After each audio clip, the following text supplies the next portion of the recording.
Howdy folks, welcome to this video lesson with me, Nikon. Today, I intend to teach you some vocabulary, words, and expressions while I play my favorite video game, Witcher 3 The Wild Hunt. Now, trust me, playing video games is a great way for you to enhance your language skills. I'm quite big on video games. Now, that's the first expression of today. To be big on something means to like something very much, to be a big fan of something or someone. So if you say that I am big on the Italian cuisine, well, you mean that you love Italian food, essentially. So use it in your everyday language. All right, so what are we dealing with? What's the premise of the story here? The premise is the main idea based on which a story is told or written. So premise, make sure you pronounce that word correctly.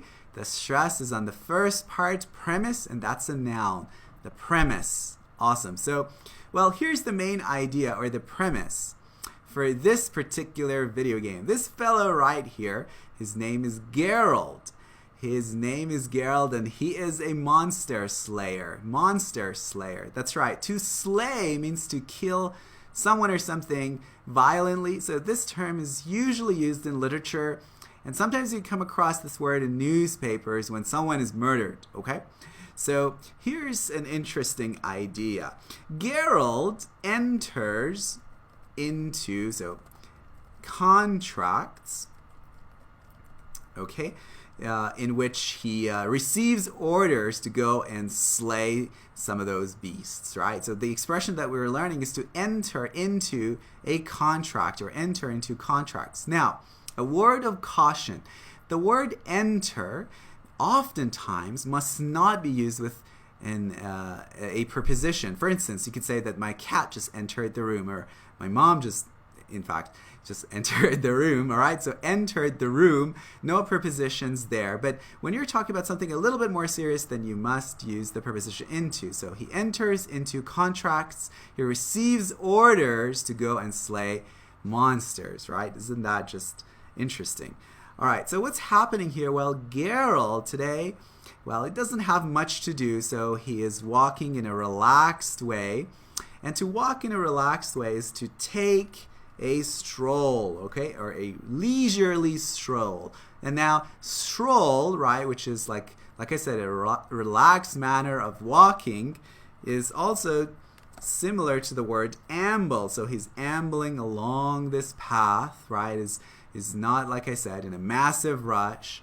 And he's walking along this path in this sleepy village, sleepy village. So what does the word sleepy mean here? Well, this village is a place where not much happens. As you can see, there's not much going on, and that's why I've used the word sleepy.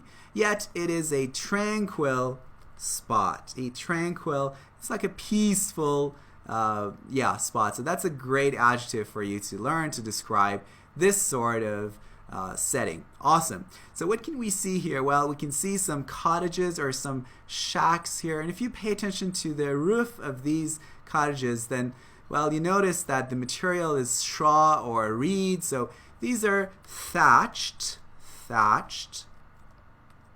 shacks, okay, or cottages. Now, this is the material. Like I said, it's like a bit of a technical word, so you don't have to necessarily learn it, but the next couple of words and expressions are important. So, well, look at the sky. It's filled with clouds, right? So you can describe this day with the word overcast, right? So the sky is overcast. It's full of clouds, right? It's not a sunny day, guys. All right. Now let's look into the distance. You can see a lot of trees, a lot of plants, and, well, these items can be described using the word foliage, right? So, for instance, leaves, right? Or bush and things like that. Awesome. Now, the wind is blowing. There's a nice, cool, I can only assume, a breeze blowing, all right? So the breeze is like light wind. It's a good word for you to learn. And if I turn on the audio, then you would hear the noise coming from the leaves, right? Blowing in the wind. And the noise can be described using the word rustle as a verb. So rustle, you can see the leaves are rustling, all right, in the wind. that's it. So you can see how you can practice your English by just describing various environments.